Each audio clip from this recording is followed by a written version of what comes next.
Somewhere between your finger clicking this video and it loading on your screen, your request passed through at least six systems you've never thought about: routers, servers, protocols, words you've heard 100 times and understood zero times. So let's do something different.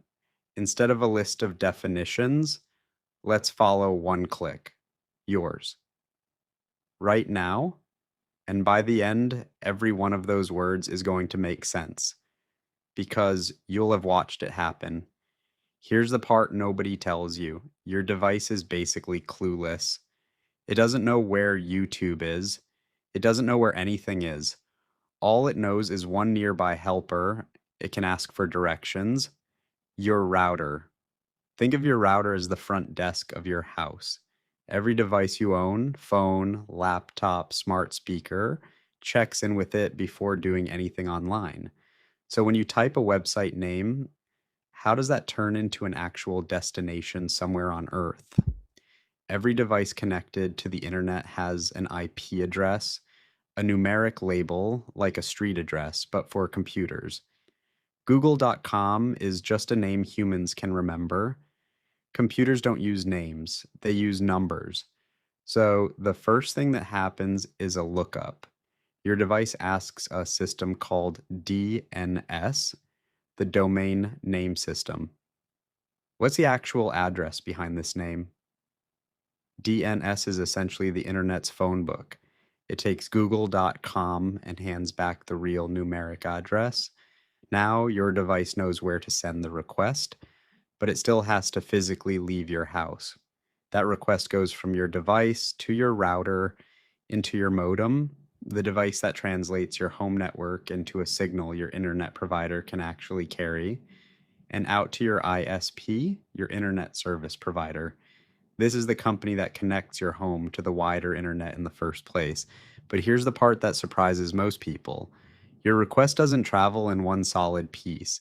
It gets broken apart into small chunks called packets, like tearing a letter into a dozen strips and mailing each one separately, trusting they'll be reassembled correctly on the other end. Why? Because small packets can take different paths, avoid traffic, and arrive faster than one giant transmission ever could. Each of those packets now enters the open internet, and this is where the biggest misconception lives. There's no single internet your packet travels through. There's no central hub, no master switch. Your packet gets handed from router to router to router, thousands of independent machines, each one only knowing the next step, not the whole journey. It's less like a highway and more like a relay race with thousands of runners, where each runner only knows who to pass the baton to next.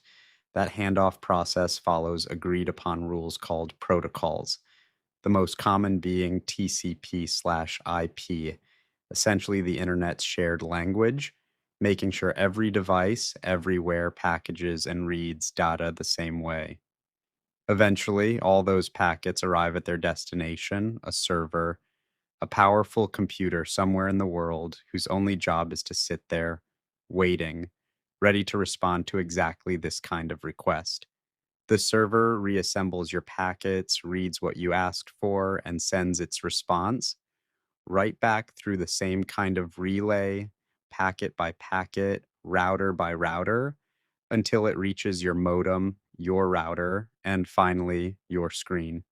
That entire trip device to router to ISP to potentially dozens of routers across the country or the world to a server and back happens in a fraction of a second, faster than you can blink, every single time you click anything.